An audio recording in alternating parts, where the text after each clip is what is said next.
Hi, everybody. I'm Gabe Nelson, and I'm a reporter from Automotive News. Thanks for logging on to Google Plus today to join us for the Hangout. We've got 5 guests for us today from this year's class of 40 under 40 retail honorees, joining us from stores all over the United States. And I really mean all over. We've got California, Colorado, Illinois, Connecticut, and Florida represented today. So it's pretty much why teleconferencing was invented in the first place. So guests, please wave for the audience here as I introduce you. We've got Frank Pena, President and Managing Partner of Potamkin Hyundai in Miami, Florida. Hello. We've got Sean Fortier, General Manager of Mercedes-Benz of Calabasas in Calabasas, California. Hello. We've got Nick Schnell, General Manager of AutoNation Chrysler Jeep West in Golden, Colorado. Hello. We've got Meg Scranton, Dealer Principal at Scranton Motors in Vernon, Connecticut. Hi, everybody. And we've got Ryan Greenmore, Vice President and General Manager of O'Brien Mitsubishi in Normal, Illinois. Glad to be Before we here. kick things off, I'd like to thank Ally Auto for helping make this event possible. And welcome their Chief Marketing Officer, Andrea Riley. Andrea? Thanks, Gabe. Good afternoon to everybody that's on the Hangout. At Ally, we're very excited to be a part of this for the second year in a row.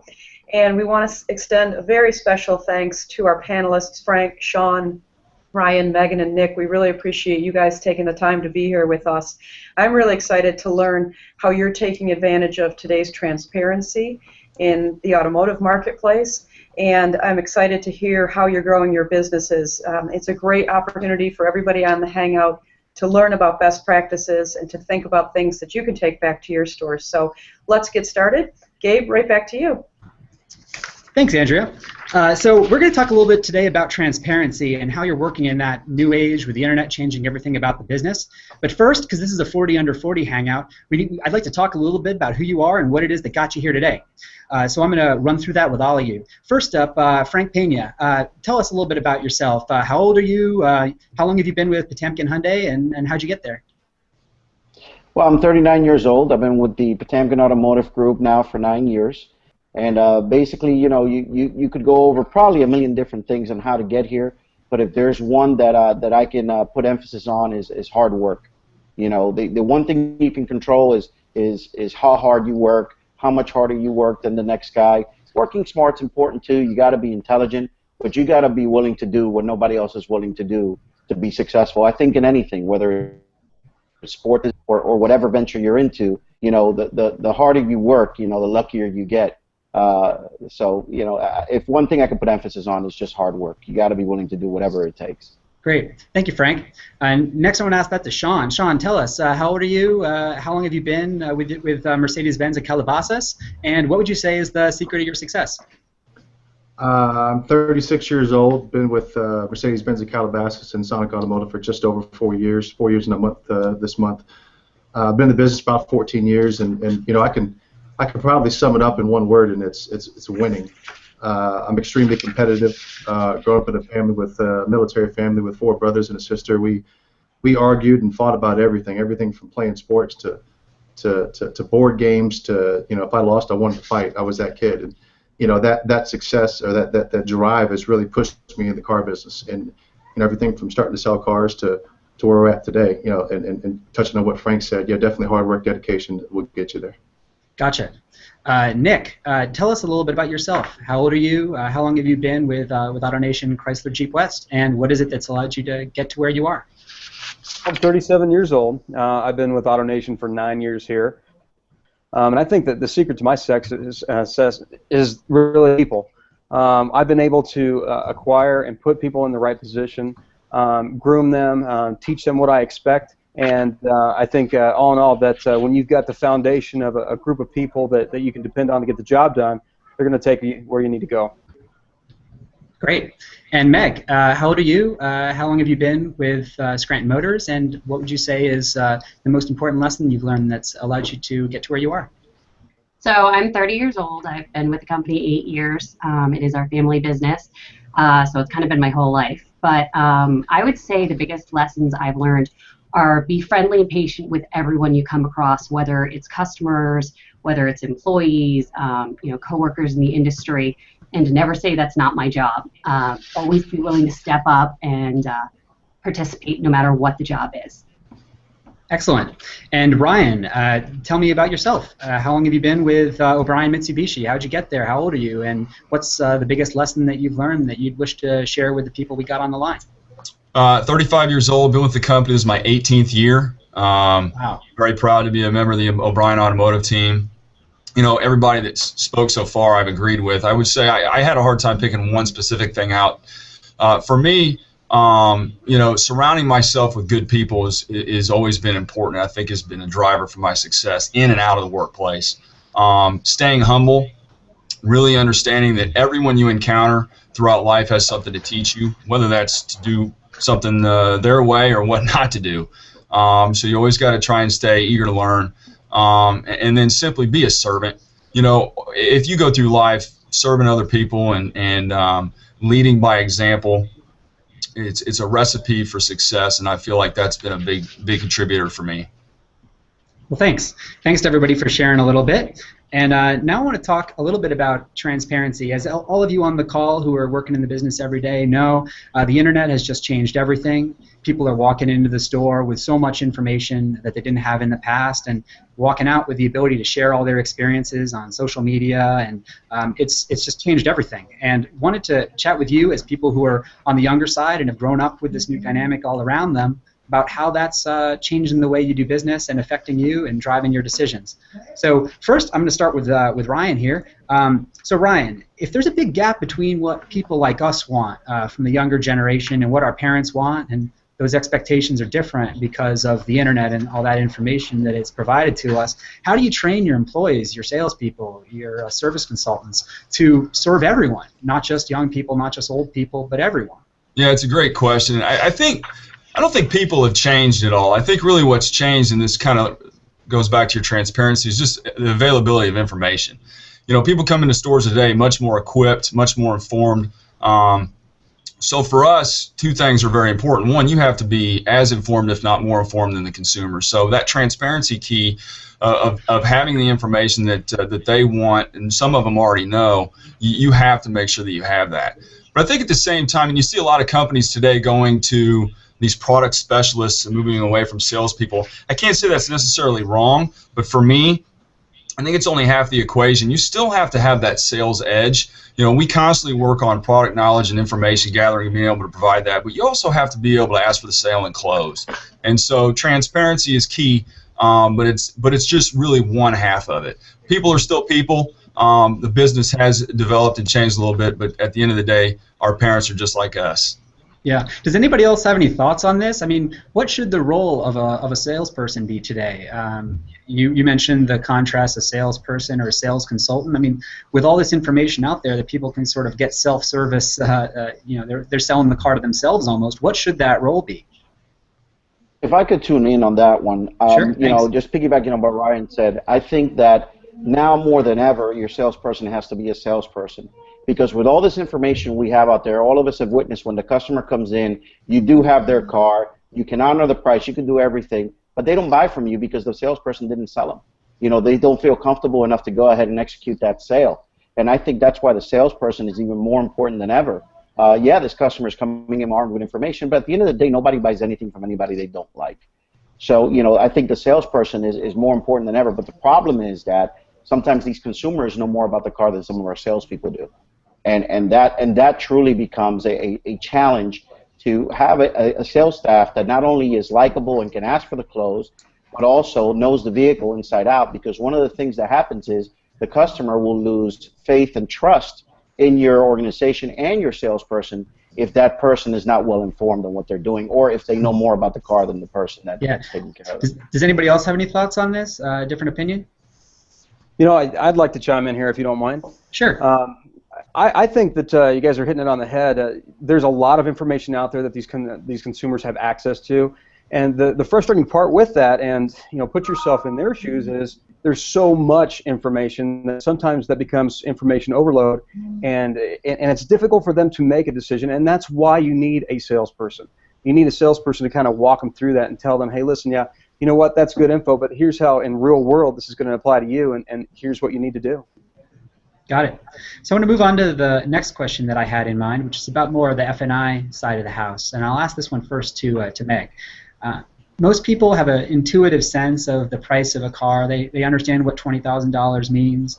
They understand what $299 a month means. But finance has so much more confusion built into it with interest rates, terms, residuals, dealer reserve. So, I mean, what's your strategy? What's your thought on how to communicate that stuff in a transparent way? So we've kind of tried to develop things. Obviously, we know over 90% of our customers are going online before they're coming in store.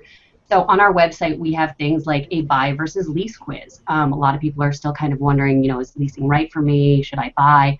So it's kind of a personality profile that you can go through, fill out, and figure out which, maybe leasing is an option that you haven't considered before that could be right for you.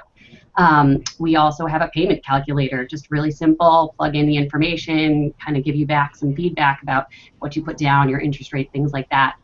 We're also working on putting on all of our F&I products online, so before somebody walks in the door, they can go through. So when they walk into the F&I office, they're not inundated with a bunch of products that they haven't necessarily heard of before.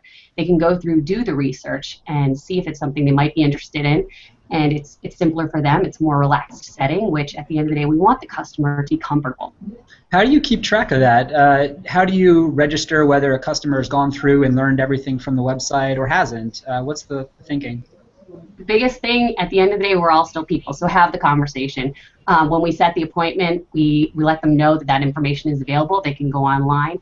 When they get into the store, we ask them, have you been to the website? Have you used any of our tools on there? If you haven't, we're absolutely here to answer those questions. You don't have to do that. It's just an option we present. Does anybody else have any thoughts on this? How do you communicate all the information coming out of the F&I office to the consumers in a way that builds their trust from the get-go? Well, I could chime in on that. I mean, it all starts with just the fact-finding process. From the salesperson to the F&I manager. If you understand what the wants and needs of the consumer are, you're much more equipped to serve them in your presentation, in your menu. We talk a lot about walk-arounds on cars. You're not going to tell someone about product information that they're not interested in. It's the same thing in the F&I office. You can't decide for a consumer what they'd be interested in. They need to do that, but you can profile them a little bit through some good questioning and fact-finding skills so that you can better serve them in that F&I arena. Got it. All right, so let's go to the next question here. I'm going to direct this one to Sean. Sean, so with used cars, you're not just competing with other dealers and with the likes of CarMax anymore. There's all these online marketplaces that are popping up more and more. And I'm based out in the Bay Area and out of Silicon Valley, startup culture. I'm just seeing more and more of this, trying to match the right buyer with the right seller. So, I mean, how has the move to online, being able to search all over the country for used cars, changed the used car business and the way you approach it? I think it's changed it dramatically. It's definitely night and day from 10, 15 years ago. A lot of people are so focused on new cars nowadays, and this year we're going to sell 16 or 17 million cars. The used car business is worth about 45 million cars. It's almost triple. And you talk about CarMax. CarMax only owns 1% of that market. So there's 99% of the market of used cars is out there for people that are willing to get it. And transparency is key. Nowadays it's all about velocity. In the old days you buy a car for, don't quote me to the numbers, but $20,000 and you'd sell it for 30, and you hope the village idiot would walk in and buy that car. And unfortunately, I'm not looking for the village idiot. We try to be very aggressive in our pricing and our comments and our online merchandising. And so a customer can go to California, per se, and my market in LA, I can pull up a C-Class, and there's probably, four, don't quote me here, but 400 cars. I want to be pretty aggressive in my pricing so I can drag people in from, SoCal or NorCal or Vegas or all the way in Maine, if I'm priced right and I'm merchandised right. If people aren't necessarily prone to trusting the person about you pricing your cars aggressively, so how do you show them that we're really pricing these cars to move and not just pretending that you're the village idiot here? Sure, exactly. No, exactly that. I mean, nowadays everybody has their car on AutoTrader. So what we do personally is if a customer is here, we show them our vehicles. We say, whatever the car is, let's say Mercedes-Benz C-Class, let's go 25 miles out, there's 100 cars there. We'll price those cars from low to high, and I'll show them, hey, look where I'm priced at in the market. I'm in the bottom 10% of the market as far as pricing is concerned. I can't do that by charging you or making $4,000, $5,000, $6,000, $7,000 in gross. My margins are minimal, which in turn gets you to come see me, and I sell more cars that way. So, fortunately, we've managed to grow the used car business from when I first got here 4 years ago, selling about 40 to 100 plus consistently. That's awesome. And so are you printing out for them, like the results that you're seeing from third-party websites? Like, how do you prove to them that these numbers that you're providing are real? It's pure transparency, especially with the Gen Y folks and the millennial folks. They like to see it. They're seeing is believing. So we'll sit them down at a computer, turn the computer to them, and do it with them. We actually go through the exercise. Yeah. And then if they argue from there, then they're just arguing, negotiate. But you could take out the ignorance piece of it. Gotcha. Anybody else have any thoughts on this? Do something similar to this or a slightly different approach to work with used cars? If not, we'll move on to the next. I got a question for Frank here. So with digital marketing, I mean, one more email is almost free. I mean, you can reach your customers at any time. You can tell them things once a day, once a week, once a month for incrementally a pretty small price. But they can get numb, they can get frustrated if you're just barraging them with information. So how do you keep that two-way communication going so that it's helpful, so that it's personal, that you have a connection, but not just annoy everybody? That's a good question, and it's funny because the internet has morphed from the customer's kind of defense mechanism, getting a little bit of information and or meeting somebody before walking into the dealership.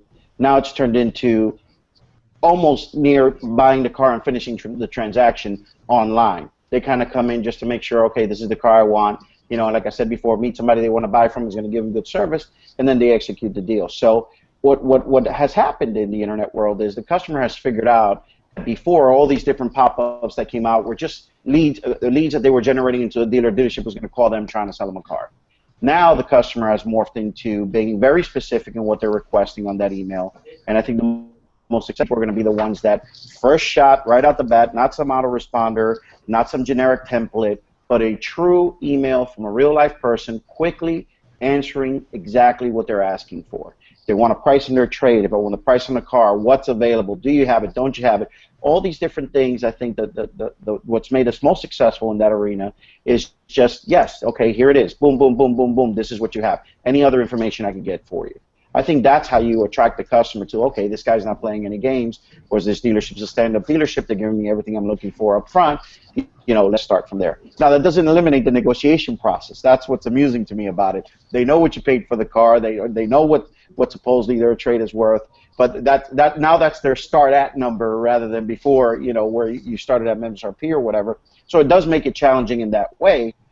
Because I think sometimes they find this information and still come in with the idea that there's more, or there's something hidden behind door number 2, and again, that's why, going back to the beginning of the conversation, it's also important to have a real salesperson, not what I call an order taker or a product specialist to try to sell these customers. The most successful dealerships are now having to dial it up where you have a skilled staff ready to handle this type of customer, and ready to handle a customer that has all the information but thinks there is more, and build the credibility to the information that they do have. Yeah. Anybody else have any thoughts on this? What's the best way to manage the balance between being helpful and being annoying?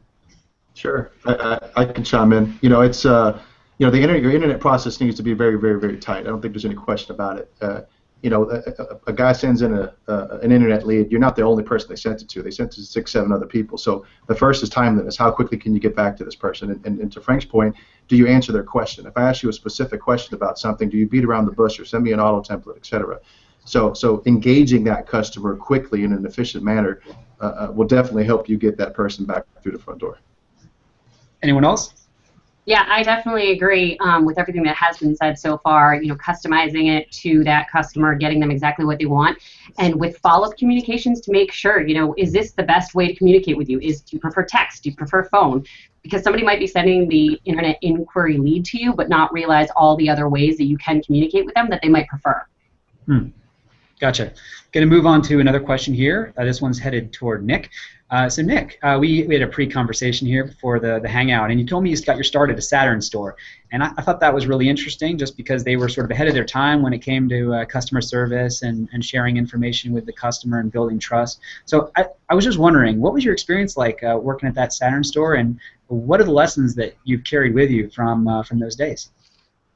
Well, learning the business at a Saturn store was pretty interesting. Saturn was definitely a unique animal. I think one of the biggest things, they really pioneered one price philosophy. Now, I don't necessarily agree with that, but one of the things that I took away from it was that a lot of times our sales consultants, they take shortcuts and they use price to close their car deals. Whereas in an environment where you don't have the ability to either negotiate on a trade or discount the price of a vehicle, you really have to focus on the steps of the sale, building that world-class customer experience, and negotiating your inventory as opposed to negotiating your price. So I was able to take quite a bit from it. Tell me a little bit about what you were saying there at the end, negotiating your inventory. What's the process that you follow to make the most of it? Well, it's really easy for someone in today's world to take a customer and go land them on a vehicle that is everything that the customer would like to have.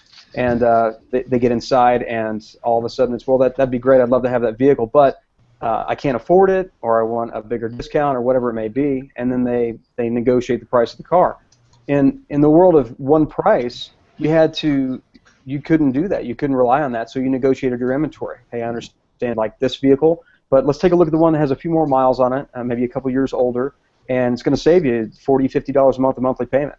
And when I've implemented that in today's world, where we do have some negotiation, it's still important. I think one of you said earlier that we price our pre-owned cars very aggressively, and we don't have that thousands of dollars to go back and forth. So utilizing that means of negotiating works great for us.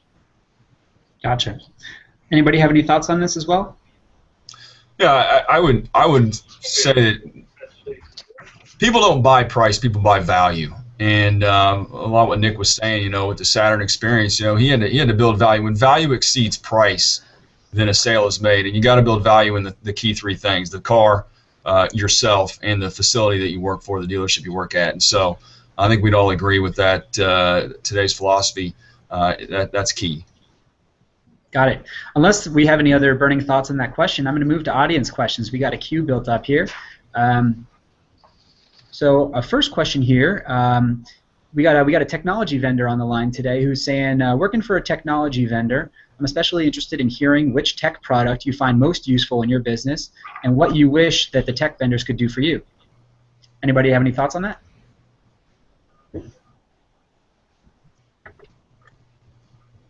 I don't want to call on someone. What? I don't mean to keep talking, but Ryan. Yeah, I could go. One of the we get so inundated. Go ahead. Go ahead, Ryan. Go ahead. I'm turning it over to you, man. All right, Frank, it's you. Yeah, I really just had a comment on that. We're just so inundated with all this type of stuff that everybody tries to sell us that we don't know what the heck is working. True, really? What's working today doesn't work tomorrow, and then it works the day, and you don't know what the heck is going on. Ryan, is that how you feel? Yeah, I mean, I agree. One of the things that, just for an example, the equity mining tools that are out there are really pretty cool. I mean, to be able to calculate where a customer's equity standpoint is and how you can give them options while they're walking through your service department has really been it's tuned us up and helped us put some more cars down the road, rather than having a sales manager specifically sit at a desk and have to work each customer in the service department individually. It's really enabled us to grow in that aspect. So I think that's one of the, for me, a neater and the most recent tech updates personally. So I'm actually interested in what you were saying, Frank, because I mean, the vendor we got on the line, we would probably be helped by learning why it is that you're so inundated and having so much trouble telling what's working and what isn't. What makes it so difficult? Sometimes I think I'm in the wrong business. I need to get in the business of selling dealers stuff. Just because there's so many different things out there. But I think one of the things I could say that is real helpful, kind of cycle stalker if not used the right way. But especially in our CRM, we're able to see when you send a customer an email, when he opens it up and what he does and what his habits are. If you have somebody really watching that and you're savvy about it, that can be real effective in trying to hook somebody into, we talked about earlier about customers sending emails, how do you respond and stuff like that. I think a good follow-up is, when the customer's read the email, just at the right time, kind of send a subtle follow-up email to what you would have talked about. Is real aggressive and works real well. That's the one thing that stands out in technology. But other than that, obviously we take it for granted. But these CRMs are amazing. What they do, what they don't do. None of them are perfect, but most of them are pretty amazing. The dealer track is amazing. Obviously, it's unified the whole the whole, indirect lending side, and then some, because now they're selling all types of stuff. Yeah. But if I had to answer one, I guess it would be that technology in your CRM it's almost too much. I mean, I don't think anybody here can say they know their CRM inside out, because there's just many things that thing does that it's incredible. Yeah. We got another question here from B. Appleton asking about social media. Which tools have been most helpful to you in your success, and how do you track that success? How do you make sure that it's really working? Any thoughts on this? I'm going to chime in again. I'm sorry to keep talking here, but stop hogging the line, Frank. I honestly, I hope nobody shoots me, but I really haven't had a whole lot of luck in social media as far as selling cars. It's a good tool to kind of probably keep stuff out there in front of your customers and stuff like that. But I'm from the belief that as far as social media goes, if I'm on my social media, that's what I'm there to do, is be social. I'm not there, trying to buy a car or anything like that. But again, if they've got you, like anybody else had a Facebook, different experience, and they got you as a friend or something like that, Has anybody had a different experience with social? I do. Well, I wouldn't say it's any different. I would have to agree with Frank. I don't think social media, the tools that we have, are designed to sell cars, but they sure do a great job of keeping our customers engaged with us. It's like having a magnet for your refrigerator that's actually a screen that moves back and forth. So you're constantly engaged. People see it. It's top of mind awareness. And like I said, I don't know that it sells any more cars, but I think it's a great retention tool. Gotcha. Yeah, if you got one more second on this. Yeah, go for it, Ryan. So we've had, and I agree with both of you, and don't shoot me, we've had a ton of luck with this, and we can't sit here and count the deals that we're selling off of it. We have created an entire department for social media. It really puts the human element out there for us, and we have a huge reach, and we're not happy with where we're at. We're at 5,000 likes. We've got, like I said, a separate department, and just for us to do community relations and to show that we've got a human side about us, that we're not just a big corporate, deal looking to make money. That we have real human beings that contribute to society and have kids and families that work in our environment. Social media has been a big driver to that. And since we've created this department, we've seen, amongst some other things, an increase in business. So I would advocate developing that department inside your dealerships. Gotcha. I'm going to take another question here. This one is about sort of the tools that are being supplied by the OEMs. And they're asking, how do your dealerships accept the technologies that are being put forward by the OEMs, like kiosks and tablets? Is that really working for you? And I know it can be hard to talk about the OEM stuff, but try to be as honest as you can. Sure, I'll jump in. The manufacturer stuff that's coming out. Fortunately and unfortunately, there's so much money tied to it nowadays to where you can't really say no.